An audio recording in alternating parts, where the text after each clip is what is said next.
Dumnezeu îți dă oamenii pe nivelul tău, sub nivelul tău și peste nivelul tău. Prietenia poate să fie o treaptă inferioară dacă doar pierdem timpul între prieteni sau o treaptă superioară dacă ne alegem corespunzător legilor divine, legilor universale, prieteni. Atunci când oferi mai mult decât primești, e un sens al curajului, al asumării că eu pot mai mult decât mi-ai dat tu.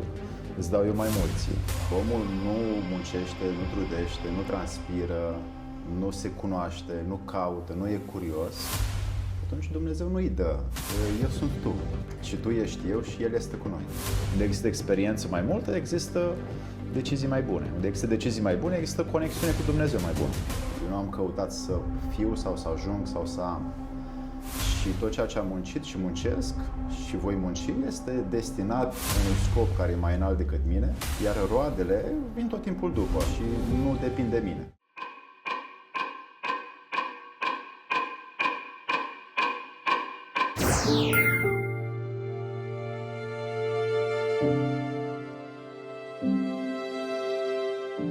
Bucurii divine tuturor! Astăzi am un invitat foarte drag sufletului meu, un om, un prieten drag, de la care am învățat foarte multe în ultimii 4 ani de zile și îți mulțumesc, Alexandru Pleșa, că mi-a acceptat invitația de a face acest podcast împreună.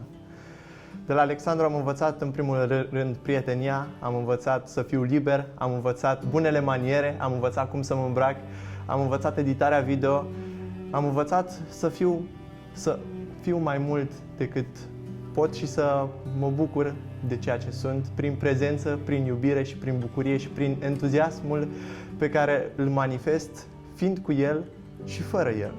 Îți mulțumesc, Alexandru. Să dăruim mai departe în tine lucrurile acestea. Dragule, cine ești tu? Eu sunt tu. Și tu ești eu și El este cu noi. Și cum ai ajuns la această concluzie? Tocmai acum ți-am relatat-o. Tu ești eu sunt tu și El este cu noi. Astăzi vreau să vorbim despre prietenie, un subiect magistral pentru sufletul meu, deoarece prin prieteni până la urmă ne dezvoltăm, ne creăm și, cum ai spus și tu, prin prieteni ne observăm. Ce înseamnă prietenia pentru tine, Alex? O treaptă superioară către mântuirea noastră, dacă o folosim corect. Prietenia poate să fie o treaptă inferioară dacă doar pierdem timpul între prieteni sau o treaptă superioară dacă ne alegem corespunzător legilor divine și legilor universale, prietenii, adică să facem lor ceea ce am dorit să facă ei pentru noi. Și cum ai învățat să-ți alegi prietenii? Prin ce filtre ai învățat să-ți alegi prietenii, Alex? I-am luat mai puțin după cunoaștere și mai mult după ființă. Și asta mai detaliat?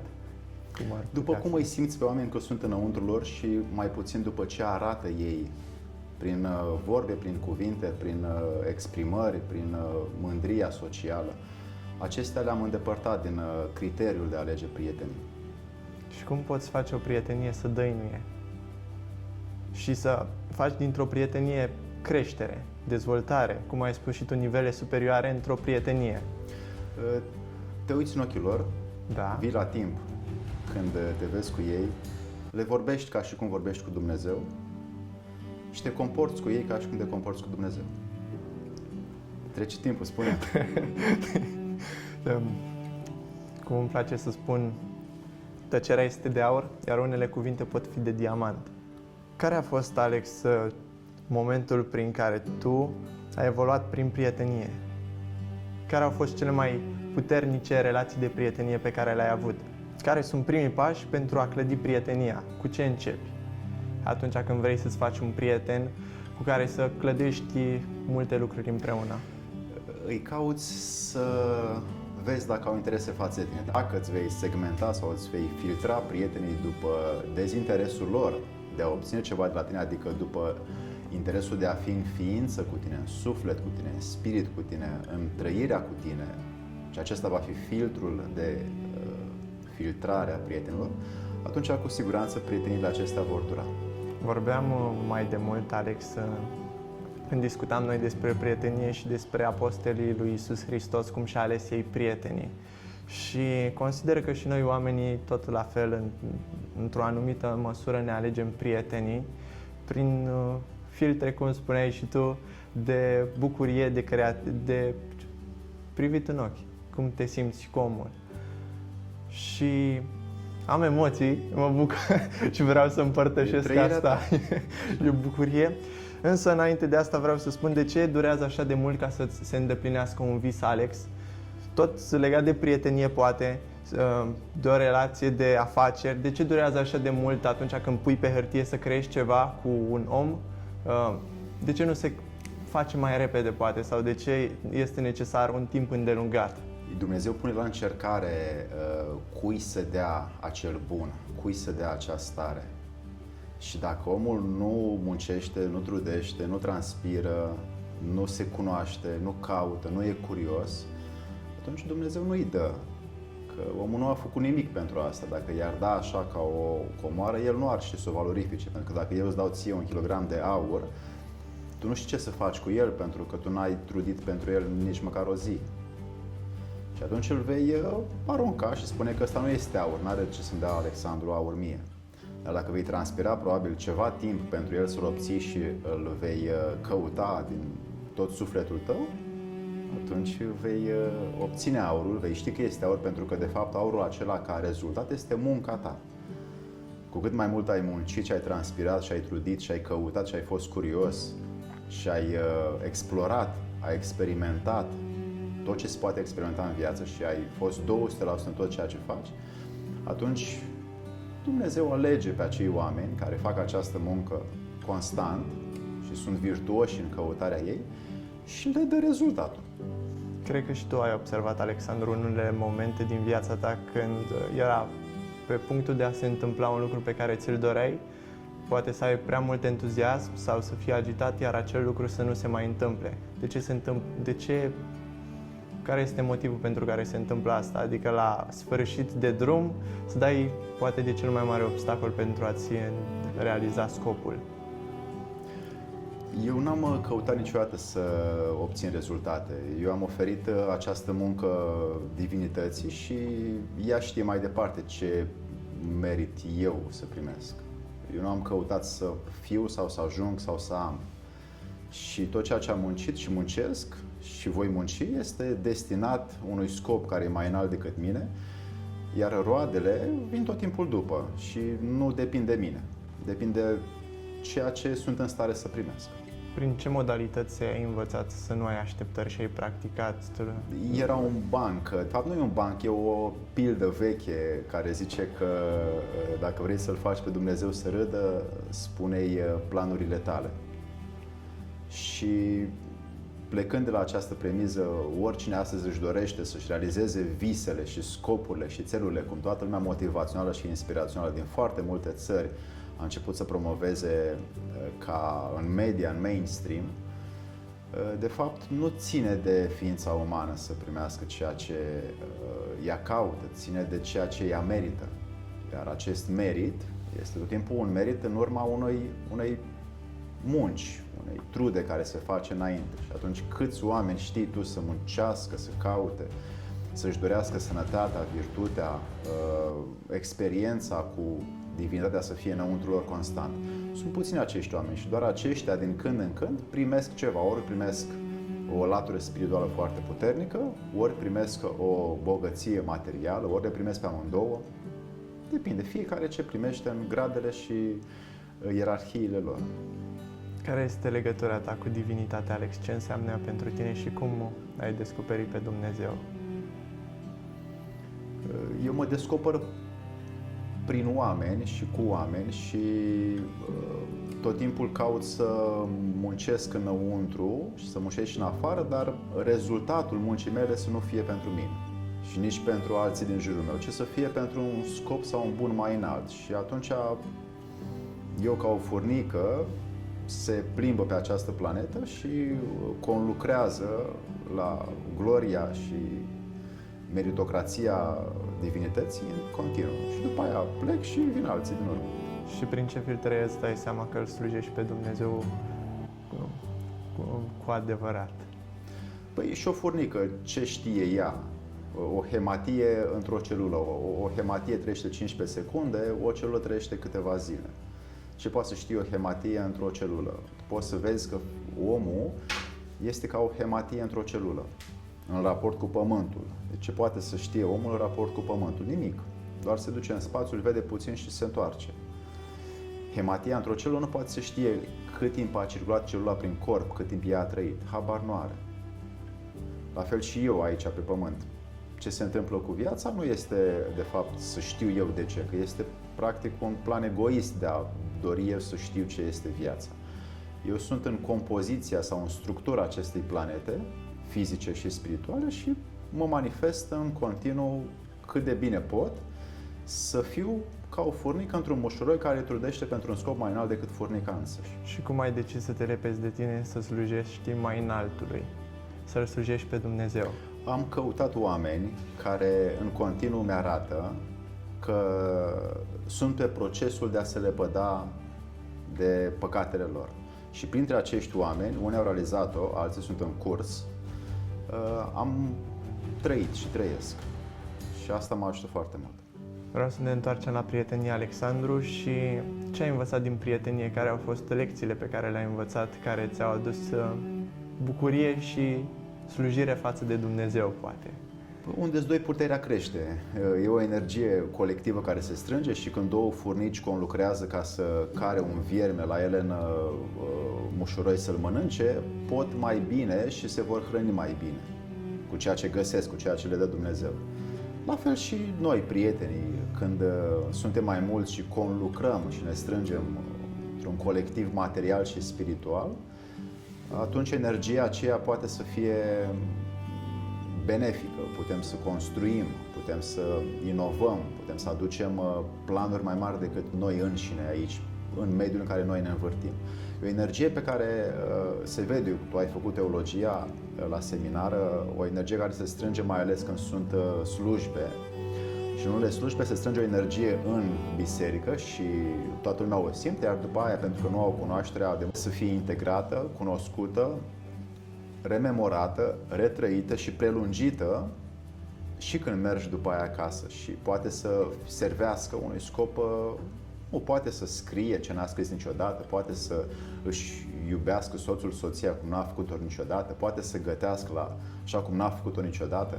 Sunt atât de multe lucruri la care tu, când ai o extra energie, realizezi mai multe, că poți să fii mai activ, ești mai muncitor. Dacă nu ai acea energie, omul e mai apatic, mai letargic. Care sunt prieteniile de valoare, Alex? Și cum putem depăși conflictele într-o prietenie? Adică într-o prietenie de poate ani de zile, mai există certuri, mai există neînțelegeri, mai există supărări. Tu cum gestionezi aceste lucruri astfel încât prietenia să dăinuie? Și cum te-am întrebat zilele trecute chiar, care este filtrul prin care omul își poate alege care să fie mai presus, prietenia sau lucrurile materiale sau Dumnezeu? Adică cum poate omul să filtreze și să prioritizeze ceea ce este important pentru el? Tu cum ai făcut asta în viața ta? Mă continuu întrebându-mă asta, mi-aduc aminte de toți oamenii pe care i-am cunoscut și care au făcut asta de fapt cu mine, că ei mi-au fost exemple. Nu am învățat-o din cărți și nu am învățat-o din alte medii de mainstream deloc, ci efectiv, să spun, Dumnezeu îți dă oamenii pe nivelul tău, sub nivelul tău și peste nivelul tău. Și din aceștia tu îți segmentezi prin liberul arbitru ce oameni alegi să stai printre ei, cu ei, lângă ei. Și dăruindu-le, punându-te ofrandă pentru ei, cu siguranță îți vei alege pe oameni care sunt deasupra ta. Iar pe aceștia, în continuu, caut să îi am. Și de asemenea, aleg și pentru oamenii care sunt sub mine, pentru că e nevoie să dau o mână de ajutor și să țină cu mâini scara virtuților de la Sucevița, de la Muntele Sfânta Caterina de la Sinai din Egipt, care scara virtuților este reprezentarea de fapt a fiecărui om în ascensiunea spirituală, în care se ține mâna celui de dedesubt să vină la o scară superioară și se ține mâna celui de deasupra ca să meargă la o scară superioară cel care este la mijloc. Alexandru, de ce se creează frica atunci când vrei să cunoști un om nou, ori un prieten, ori să vorbești cu cineva în societatea aceasta actuală? Cel puțin mă observ și pe mine câteodată când vreau să vorbesc cu cineva pentru un podcast, un om mai mare ca mine, în grad sau în preconcepția mea și mi este greu să-i scriu sau mi este frică de refuz. Cum pot scăpa de această frică? Cum pot scăpa de acest lucru și poate și oamenii care ascultă acest podcast pot să aibă curajul de a-și forma relații și prieteni? E o șansă de a nu împărți lumina pe care omul o trăiește când are o dorință să se apropie de cineva.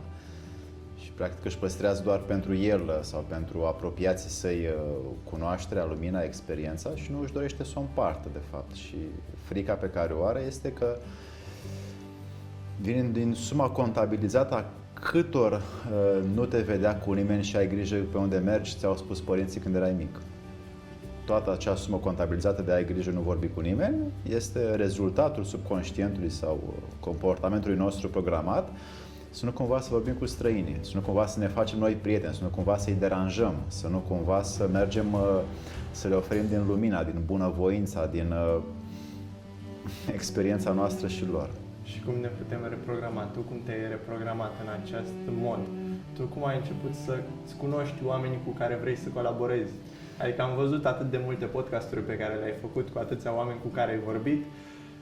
Care a fost modul prin care ai comunicat cu ei și prin care ai creat încrederea ca să faci lucruri minunate cu oameni minunați? În primul rând, mă uitam la ei ca fiind niște parteneri, niște colaboratori de a munci împreună, de a colabora și mă uitam ca fiind o energie colectivă care poate să servească mai mult decât energia mea proprie. Și atunci e nevoie de oameni, pentru că fără ei nu se poate utiliza energia proprie la o scară mare. Dar dacă suntem mai mulți care avem interes comun, atunci ajungi la o scară mai mare de oameni, la un nivel mai mare. Și spunându-mi aceste lucruri în mine, lucrurile după aia se simplifică. Ce înseamnă pentru tine slujirea și cum o aplici în rândul oamenilor, comunității și în Dumnezeu și în prietenie până la urmă? Păi, ar fi o aberație să spui că există o slujire față de cineva sau față de ceva. Ar fi real să spui că există o slujire față de ceea ce ai acum. Dacă ai o slujire față de ceea ce ai acum, indiferent ceea ce este acum și slujești ceea ce cosmosul, natura, Dumnezeu îți așează prin diverse acțiuni zilnice și slujești ceea ce ai primit, atunci drumul tău nu poate să fie decât unul benefic spiritual în ascensiunea fiecărei ființe. Prin ce metode pot să slujesc ceea ce primesc? Prin ce metode poate să slujească ceea ce primește în acest moment? Cum poate să facă asta? Să-și observe ființa care vorbește, gura care vorbește, să fie prezent la cuvintele sale, la gândurile sale și adunându-le și aducându-le în momentul în care le materializează și le exprimă, vibrațional și eteric aici, cum suntem noi doi, atunci, evident că slujește momentului care tocmai se întâmplă între noi. Cum poți să scapi de judecata față de alți oameni? Stai între oameni care nu judecă.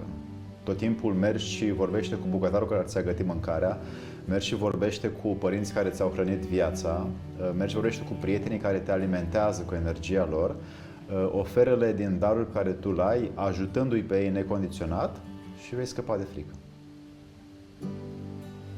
Dăruind din ceea ce tu primești, de exemplu, un om care îți face un serviciu sau îți face un ajutor, îți dă un ajutor și tu nu îl recompensezi dublu sau triplu, atunci rămâi dator. De ce ar fi necesar să recompensezi dublu sau triplu pentru ajutorul pe care l-ai? Ca să te înveți să ai curaj. Atunci când oferi mai mult decât primești, e un sens al curajului, al asumării că eu pot mai mult decât mi-ai dat tu.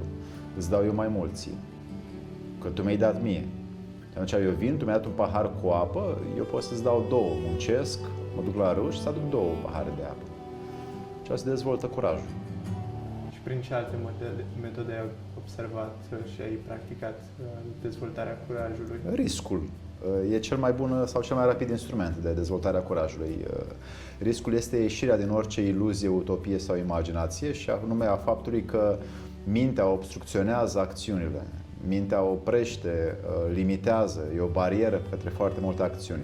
Dar când există risc ca să ajung undeva, ca să-mi realizez un anumit interes, atunci apelez la risc ca fiind instrumentul rapid.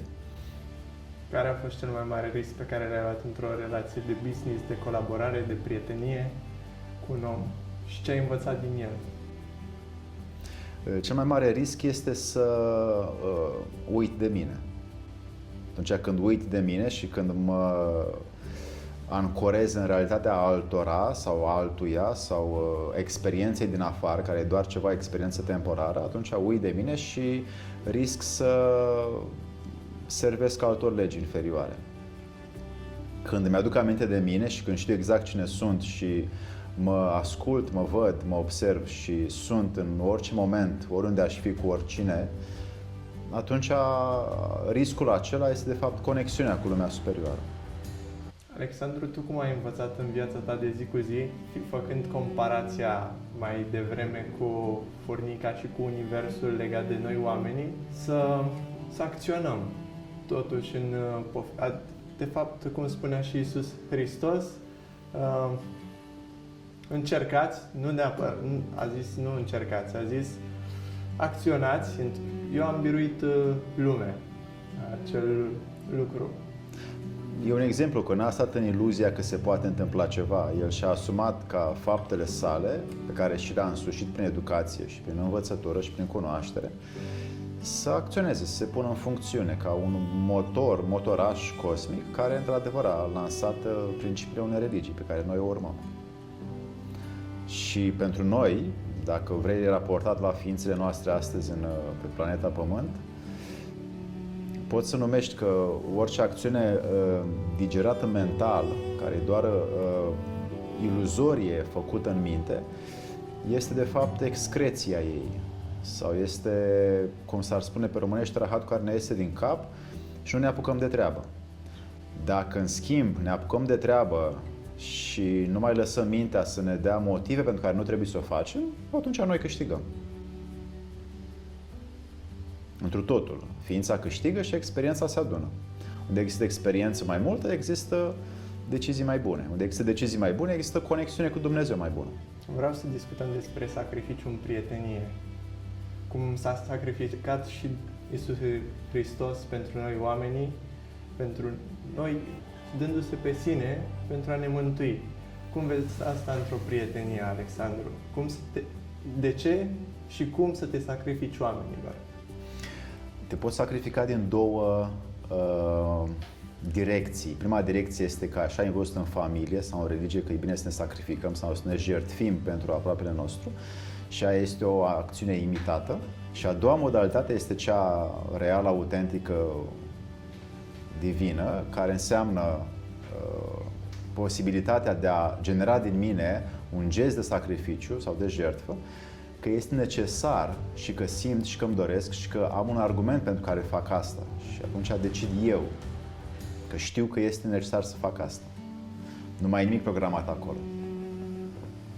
Nu mai rulează niciun program, niciun fundament vechi, ca așa am văzut la părinți, bunici sau mediul religios sau familial, instituțional, educațional, ci doar îmi dezvolt determinarea de a fi necesar să aduc jertfa.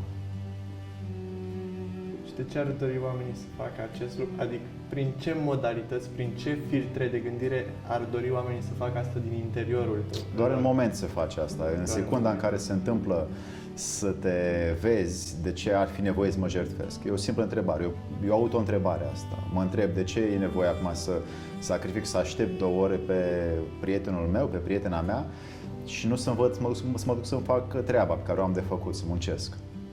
De ce e nevoie să aștept 2 ore la clinică? Și atunci apare prin întrebarea asta, e pentru că așa am văzut că au făcut tatăl meu cu mama mea, sau pentru că într-adevăr este în mine necesitatea de a mă jertfica, așa îmi doresc eu să o fac. Aici este tot timpul un criteriu care se poate segmenta în funcție de această auto-întrebare. De ce este nevoie să o fac acum? Iisus Hristos, având 12 apostoli și 12 prieteni, vreau să aducem de fapt în discuție ce discutam zilele trecute legat de faptul că Iuda a fost în precepția creștină un trădător și un vânzător pe care l-a vândut pe Hristos. Însă tu, într-o tabără în care am fost și în care m-ai impactat, mi-ai spus că de fapt Iuda a fost ucenicul pe care l-a iubit cel mai mult pe Hristos și de fapt au făcut un plan împreună pentru a duce povestea la bun sfârșit. Povestea creștinismului astăzi. El este cunoscut ca fiind cea mai înaltă formă de sacrificiu și a luat păcatele asupra lui, păcatele omului și a generațiilor care vin de după asupra lui, pe cruce. Și de ce consider că a făcut acest lucru?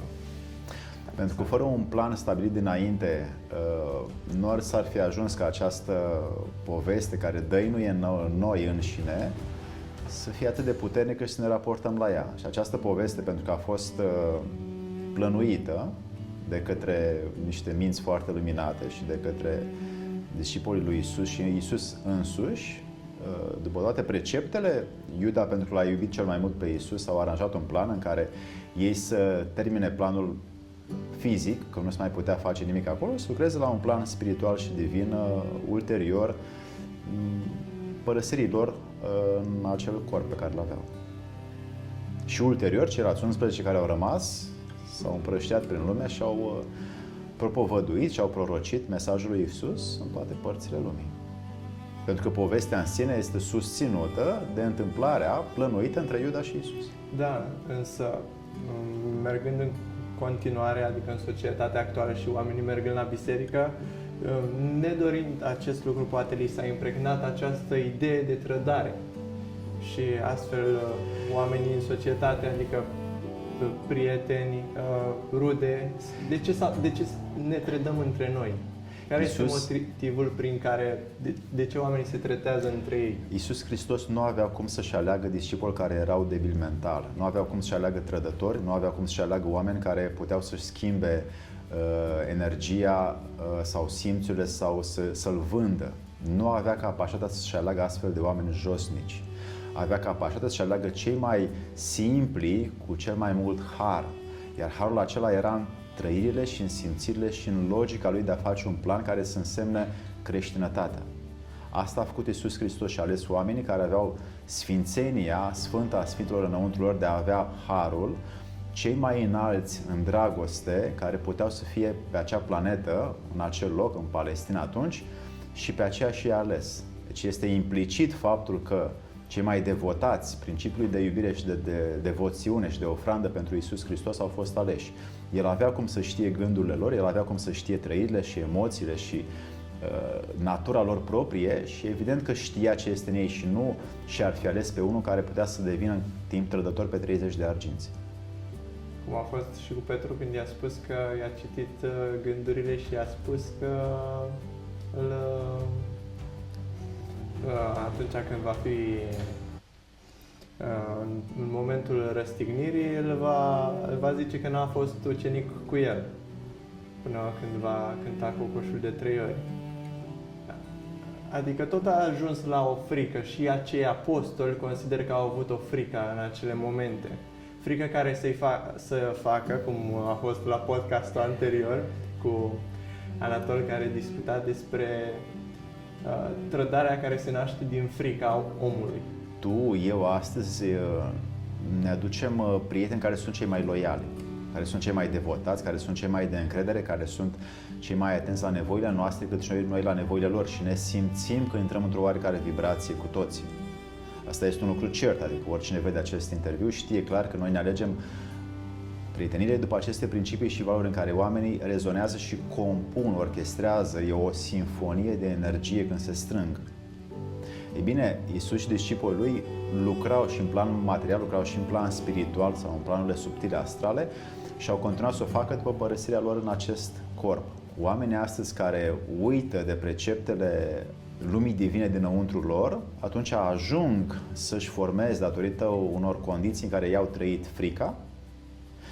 Frica este alimentată de spasmele societății și de spasmele economice și celelalte măsuri de persoasiune globală, și atunci apare lipsa de determinare. Am susține aproapele, a investi încredere în aproapele meu, am susține interesele cu el, de a câștiga împreună, nu doar eu singur.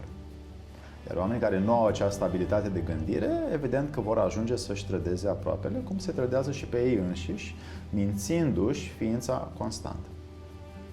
Și cum pot ajunge oamenii care urmăresc acest podcast să-și dezvolte recunoștința, credința și încrederea în ei și în aproapele lor și în Dumnezeu? Ascultându-te pe tine, urmând faptele cuvintelor tale. Așa că dacă tu vei fi exemplu în faptele tale care vor urma gândurile tale și cuvintele tale, respectiv vei fi suma gândurilor și trăirilor tale și vei înfăptui ceea ce gândești și faci, oamenii vor vedea că există exemple în viața reală și atunci vor înțelege cum se face. Dar dacă tu ai ceva în gând și alta zici, sau ai ceva în gând și alta faci, atunci acea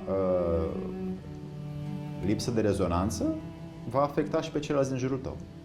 Și prin ce aspecte, Alexandru, tu ai creat armonie între gând, cuvânt și faptă? Că atunci când o să mor, să nu mai îmi spună preotul la mormântare să-i iertați și lui domnul Pleșa ce am făptuit, cugetat sau necugetat, cu gândul, cu fapta sau cu cuvântul. Și să nu mai fie nevoie de asta, să nu mai pun la osteneala aceasta. Și atunci încerc eu să mă repar în timpul vieții mele. Care sunt cele mai folositoare lecții pe care le-ai învățat de la prieteni, Alexandru, pe care și practici? Cele mai folositoare practici de la prieteni sunt cele mai simple lucruri pe care ei le fac când trăiesc în curățenia lor. Când nu vor să-mi demonstreze ceva, când nu vor să-mi ia ceva, când nu vor ceva de la mine, când nu au nevoie de ceva. Și experiența în sine. Aia este hrana pe care o primesc și e o binecuvântare că o pot vedea la oameni. Înainte de încheierea podcastului nostru, aș vrea să mărturisesc prima noastră întrevedere în care atunci te-am cunoscut pe YouTube, urmărindu-ți videoclipurile și văzând toate top 5 lucruri despre frică, despre fobie, cum să acționezi. Mi-a plăcut foarte mult. Am notat, am avut caiete întregi în care notam fiecare exercițiu și practică și voiam să o experimentez în interiorul meu și în ființa mea și să văd ce rezultate mi-aduce. Iar după am avut oportunitatea să-ți iau un curs și să ne vedem fizic și în timp ce mergeam spre tine am văzut soarele cum mă uitam la soare, cum era luminos și când am ajuns la poarta ta și când mi-ai deschis, fenomenal. Adică a fost am simțit în interiorul meu ceva ce nu am simțit niciodată, o scânteie enormă de simplitate, de bucurie, de neexplicat în cuvinte. Aia ți-a dăruit-o Dumnezeu, mulțumește Lui pentru asta. Cum există astfel de relații de prietenie? Adică cum se creează aceste scântei în om? Prin faptul că tu ai strâns acele date, le-ai scris în caiete, te-ai uitat la videouri, le-ai contabilizat, le-ai făcut evidența lor, alea în timp au pregătit acea lumină. Tu nu aveai cum să primești acea lumină, acea flacără în tine, acea sămânță să devină luminoasă dacă tu nu făceai acel efort care a durat 1 an, 2. Dacă tu nu făceai acel efort care a venit din tine însuți, nu ai fi putut sau nu ai fi fost în stare să primești acel sâmbure de lumină din tine. Ăla a fost rezultatul muncii tale, care după un timp ți-a fost revelat, ți-a fost dăruit. Îți mulțumesc, Alexandru, pentru toată valoarea pe care ai adus în acest podcast și pentru tot ceea ce ești și faci. Până data viitoare, dragilor, bucurii divine, spor în tot ceea ce faceți, un like, un share, un subscribe,